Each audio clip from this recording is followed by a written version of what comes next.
ओम श्री गणेशाय नमः। ओम श्री परमात्मने नमः। ओम प्रणम्य शिरसा देवं गौरीपुत्रं विनायकं भक्तावासं स्मरे नित्यं आयुकामार्थसिद्धये। प्रथमं वक्रतुण्डं च एकदन्तं द्वितीयकं तृतीयं कृष्णपिङ्गाक्षं गजवक्त्रं चतुर्थकं लम्बोदरं पंचमं च षष्ठं विकटमिव च सप्तमं विघ्नराजं च धूमवर्णं तथाष्टमं नवं भालचन्द्रं च दशमं तु विनायकम् एकादशं गणपतिं द्वादशं तु गजाननं। द्वादशैतानि नामानि प्रातः काले पठे नरा न च विघ्नभयं तस्य सर्वसिद्धिकरं परम्। ओम शांताकारं भुजगशयनं पद्मनाभं सुरेशं विश्वाधारं गगनसदृशं मेघवर्णं शुभांगं श्रीलक्ष्मीकान्तं कमलनयनं योगभिर्ध्यानगम्यं वन्दे विष्णुं भवभयहरं सर्वलोकैकनाथम्। ओम श्री परमात्मने नमः। बोलिए लक्ष्मी नारायण भगवान की जय। बोलिए एकादशी महात्मा की जय। आज एकादशी का पुण्य पावन दिन है। एकादशी तिथि अपने आप में ही पुण्यदायी होती है। भगवान ने अपने श्रीमुख से स्वयं इस चीज को कहा है कि सभी तिथियों में एकादशी तिथि मुझे अति प्रिय है। इसीलिए साधु सन्यासी हो, गृहस्थ हो या जो भी प्राणी हैं, वो श्रद्धा और भक्ति पूर्वक अगर एकादशी का व्रत करते हैं तो उसके ऊपर हमारे प्रभु अति प्रसन्न होते हैं और अपनी पूर्ण कृपा प्रदान करते हैं।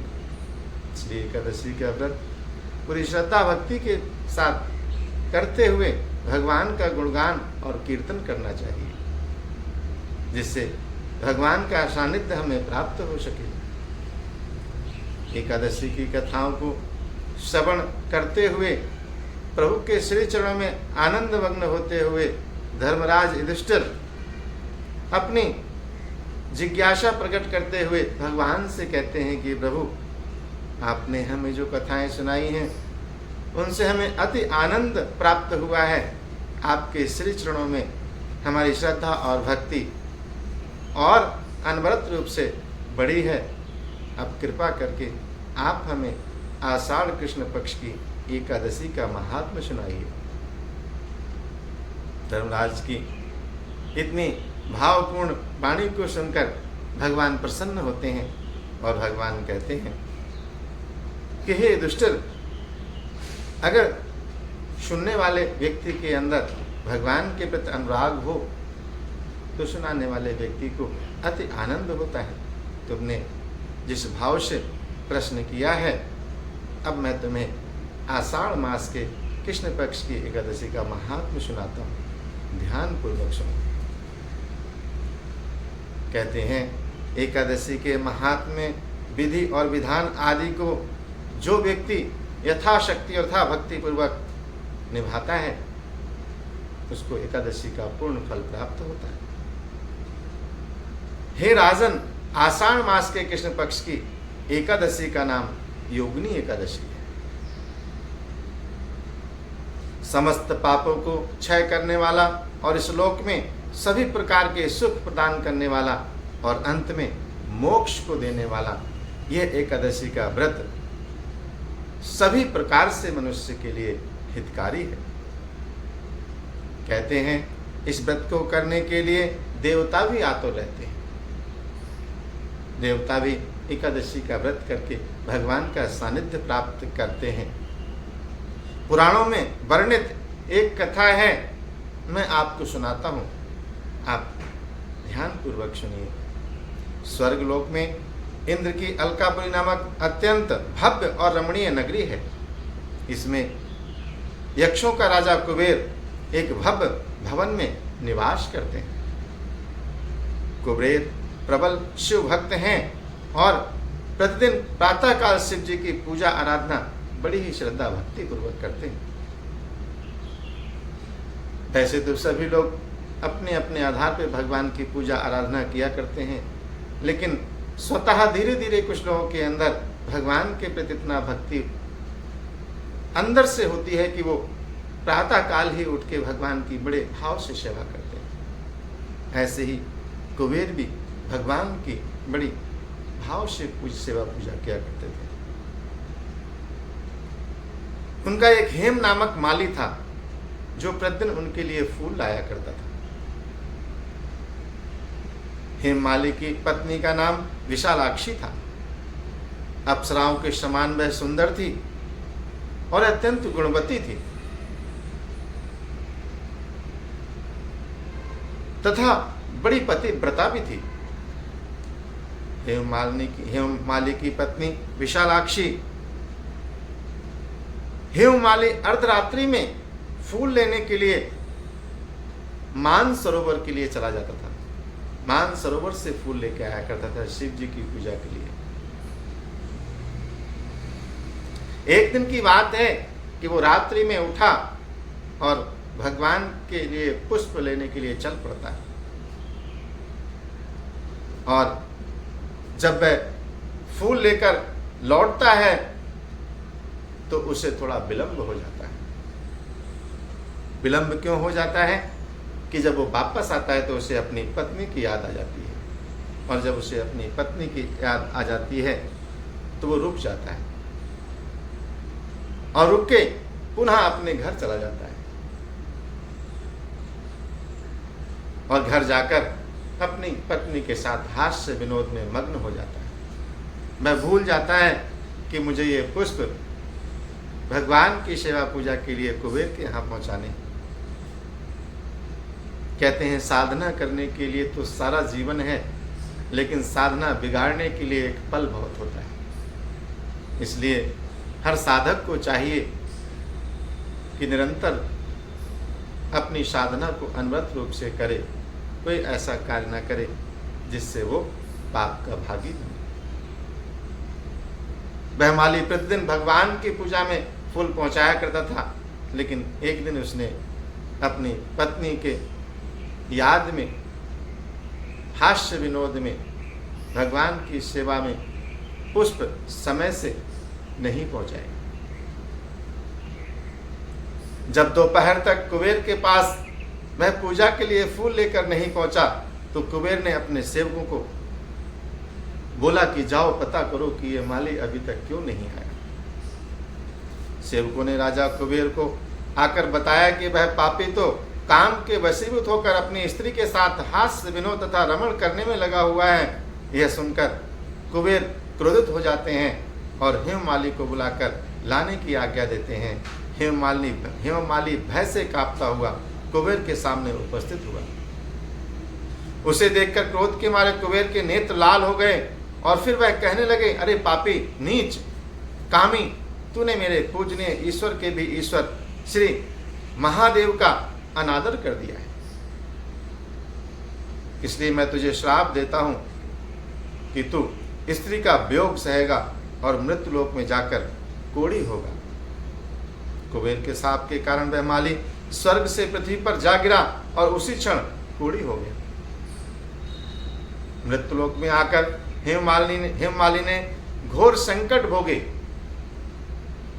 नाना प्रकार की यातनाएं सही, भयानक जंगलों में बिना अन्न और जल के इधर उधर भटकता रहा। रात्रि को निद्रा भी नहीं आती थी, परंतु शिवजी की पूजा के प्रभाव से उसको पिछले जन्म की स्मृति थी कि मैंने पिछले जन्म में क्या किया। घूमते घूमते एक दिन वह मार्कंडेय ऋषि के आश्रम में पहुंचता है। हेममाली वहां जाकर मार्कंडेय ऋषि के चरणों में साष्टांग दंडवत प्रणाम करके बैठ जाता है। तब ऋषि कहते हैं कि तुम कौन हो और कहां से आए हो,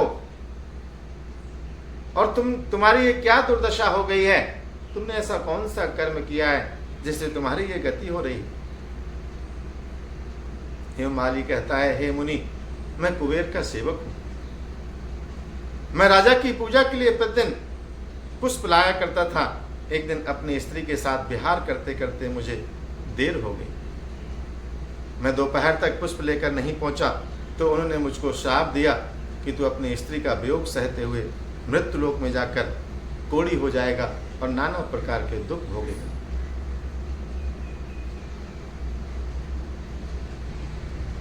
इससे मैं कोढ़ी हो गया और महान कष्टों को भोग रहा हूं।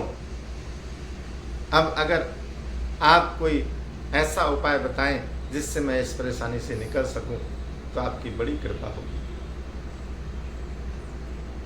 हेममाली की ये व्यथा सुनकर ऋषि कहते हैं, तूने मेरे सन्मुख सत्य वचन कहे हैं, इसलिए मैं तेरे उद्धार के लिए एक व्रत बताता हूँ। यदि तू आषाढ़ मास के कृष्ण पक्ष की योगिनी नामक एकादशी का विधि पूर्वक व्रत करेगा तो तेरे समस्त प्रकार के पाप नष्ट हो जाएंगे। इस पर हेममाली बहुत प्रसन्न हुआ और मुनि के वचनों के अनुसार योगिनी एकादशी का विधि पूर्वक उसने व्रत किया, जिसके प्रभाव से वह फिर अपने पूर्ण रूप में प्राप्त हुआ और अलकापुरी पहुंचकर अपनी स्त्री के साथ आनंद पूर्वक रहने लगा। योगिनी एकादशी के व्रत के प्रभाव से उसने जो पाप कर्म किए थे वो सब नष्ट हो गए। अब वो धर्मात्मा होकर पुनः प्रभु की सेवा में लीन हो गया। कहते हैं गलतियां तो सबसे होती हैं, अगर हम गलती को यथाशीघ्र सुधारने, अपने किए हुए कर्मों के लिए प्रायश्चित करें तो परमात्मा हमें क्षमा कर देते हैं। इसलिए परमात्मा से कहें कि हे परमपिता परमेश्वर, इतनी शक्ति हमें देना दाता, मन का विश्वास कमजोर होना, हम चले नेक रास्ते पे हमसे भूल से भी कोई भूल होना। रोज परमात्मा से कहें कि प्रभु हमसे भूल से भी कोई भूल ना हो। हे परमपिता परमेश्वर, हम आपके श्री चरणों में प्रणाम करते हैं और आपसे प्रार्थना करते हैं कि अपने बच्चों पे अपनी कृपा और आशीर्वाद की दृष्टि बनाए रखना। हे परमपिता परमेश्वर, इस योगिनी एकादशी का जो भी लोग श्रद्धा भक्ति पूर्वक व्रत करेंगे, परमात्मा का सानिध्य उन्हें प्राप्त होगा। सांसारिक सुख तो प्राप्त होंगे ही होंगे, उसके साथ साथ अंत में परमात्मा के श्री धाम की प्राप्ति होगी। इसलिए हे परमपिता परमेश्वर, हम आपके श्री चरणों में प्रणाम करते हैं और आपसे आशीर्वाद की कामना करते हैं। जय श्री राधे कृष्णा, जय श्री राधे कृष्णा। बोलिए लक्ष्मी नारायण भगवान की जय, बोलिए एकादशी महात्मा की जय। श्रीमन्नारायण नारायण नारायण, श्रीमन्नारायण नारायण नारायण, भजमन नारायण नारायण नारायण, श्रीमन्नारायण नारायण नारायण।